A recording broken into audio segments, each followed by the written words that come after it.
Bom dia, meus queridos alunos do terceiro ano. Estamos aqui de volta depois desse descanso. Espero que vocês tenham descansado, mas que não tenham esquecido de estudar, né? Espero que todo mundo aí esteja já com uma meta a curto prazo, que são as provas do Enem. Já estou torcendo para vocês, hein? Vai dar tudo certo, se Deus quiser. Preste bem atenção, nós vamos começar agora a matéria da nossa segunda etapa, correto? A matéria da nossa segunda etapa nós vamos começar no módulo 71 do nosso livro, cujo tema é Herança e Sexo. Um tema muito bacana. Vocês vão gostar de estudar e de fazer os exercícios sobre esse tema, aposto com vocês. Bom, o que nós temos que saber de herança e sexo, né? Nós vamos ver as variações que existem neste campo.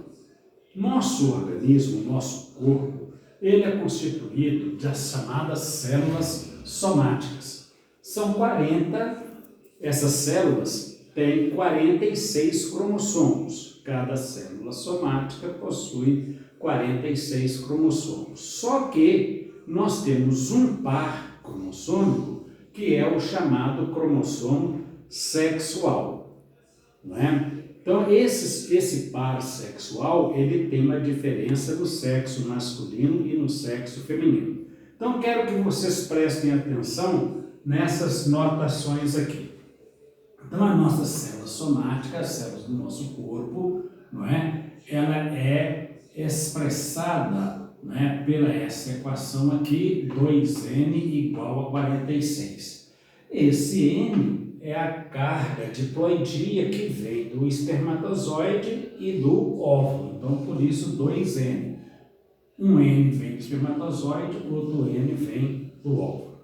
Quando nós vamos escrever a notação cromossômica para o sexo feminino, nós escrevemos 44AXX, ou seja, 44 cromossomos chamados de autossomos, não é? E um par XX, né? Então, esse par aqui, os cromossomos são iguais na forma e iguais no tamanho.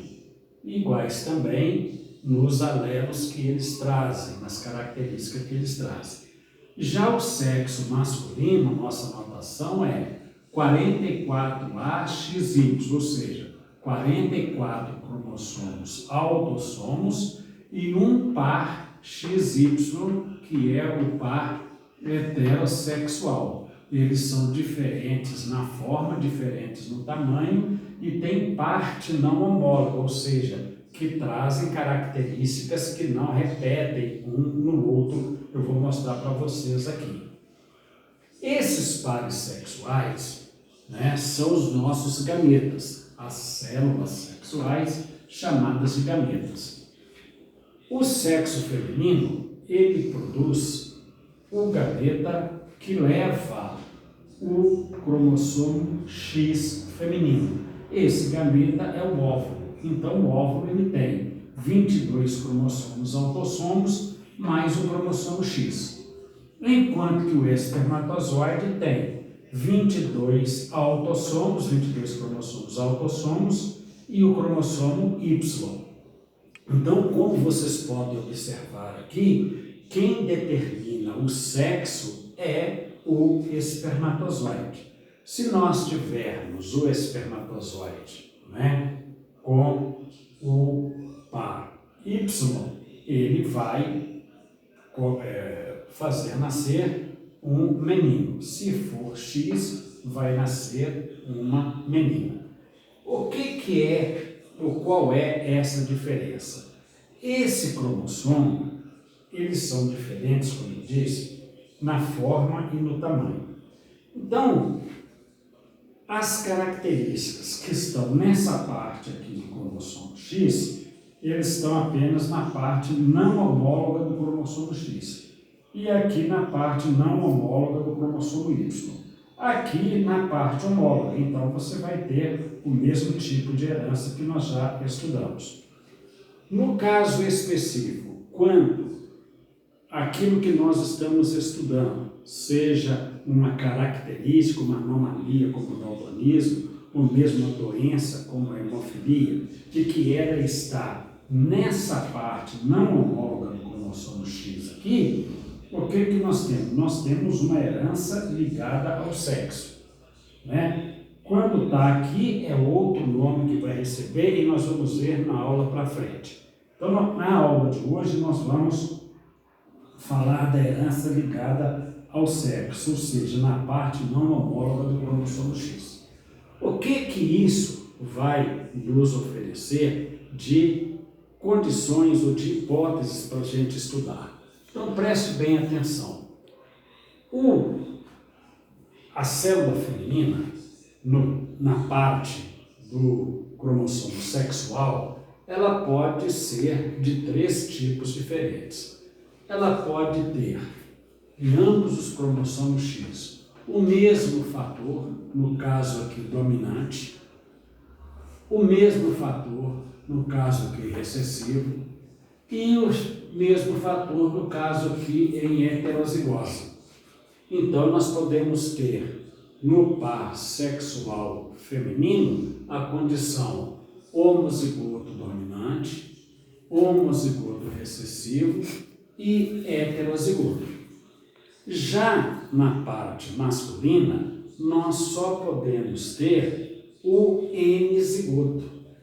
Por quê? Porque o fator vai aparecer uma vez só. Ele pode ser tanto dominante quanto o recessivo. Mas, nesse caso, apenas um fator é que vai determinar aquela característica que nós estamos estudando. Uma característica, muito importante no que diz respeito à herança ligada ao sexo é o daltonismo. O daltonismo é uma herança recessiva ligada ao sexo, ou seja, ela se manifesta quando você tem um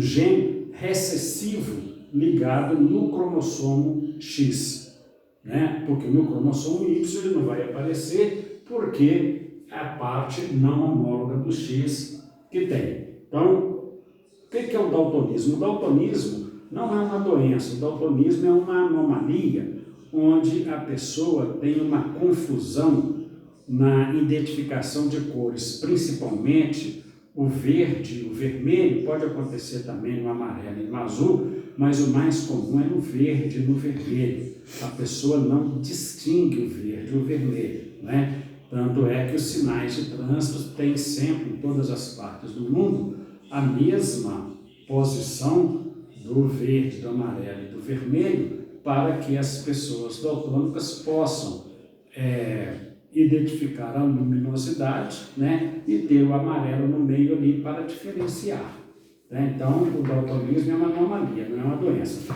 O outro caso que nós vamos estudar é a hemofilia. A hemofilia, sim, é uma doença. Por quê? Porque a hemofilia causa alterações orgânicas no indivíduo, alterações fisiológicas no indivíduo, Doença, já falei para vocês, é um estado de desequilíbrio homeostático da pessoa, e a pessoa está doente. No caso do daltonismo, não. É uma anomalia, a pessoa não está doente, Como o albinismo, que nós já estudamos, e etc. Isso aí não é doença, é apenas uma manifestação fora da normalidade, por isso que a gente chama de anomalia. Muito bem. No caso do daltonismo, então, nós temos que explicitar quando é que ele vai aparecer. Quero que vocês prestem atenção aqui para as hipóteses do daltonismo, nos indivíduos. Se o daltonismo é uma herança recessiva ligada ao sexo, vamos fazer primeiro as hipóteses na mulher.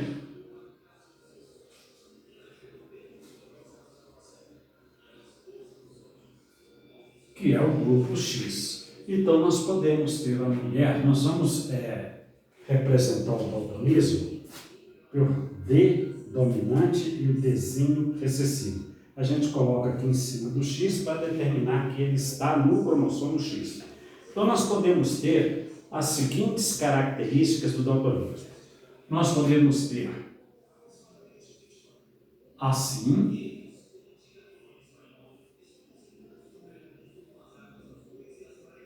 e assim.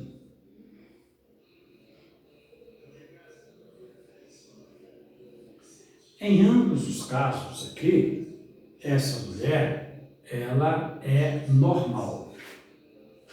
Ela não é portadora do daltonismo. Aliás, ela não manifesta o daltonismo. Essa aqui é normal, mas ela é portadora do gene para o daltonismo. Tá? Preste bem atenção nisso aqui. Então, elas são normais. Porém, essa aqui é portadora do gene para o daltonismo.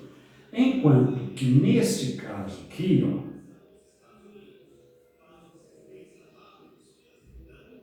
essa mulher aqui, ela é daltônica. Por quê? Porque o daltonismo no sexo feminino, ele só vai aparecer se o gene tiver em dose dupla, correto?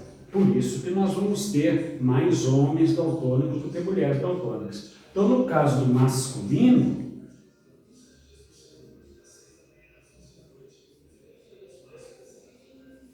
não é? O que vai acontecer?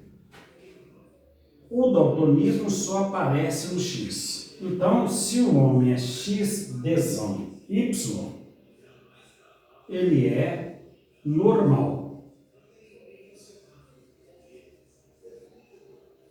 Se o homem é XDzinho Y, ele é daltônico. Então, vejam vocês, por que nós temos mais homens daltônicos do que mulher daltônica? Por quê? Porque para o homem basta um gene para manifestar a característica, enquanto que na mulher você tem que ter os dois para manifestar a característica. Uma outra manifestação de herança ligada ao sexo é a hemofilia. No próximo vídeo, eu vou continuar falando disso para vocês e vamos levantar algumas hipóteses e resolver alguns problemas para que vocês possam entender melhor essa questão da herança ligada ao sexo, não é? Leia o capítulo, tem muitos esquemas bacanas no capítulo, né? Prestem atenção na próxima aula, por isso que eu vou mandar 2 vídeos para vocês nessa aula, né? E se preparem para me encher de perguntas lá nas lives, né? Live é para isso, é para não deixar passar nada. Um beijo no coração de vocês e o próximo vídeo já está no link aí para vocês.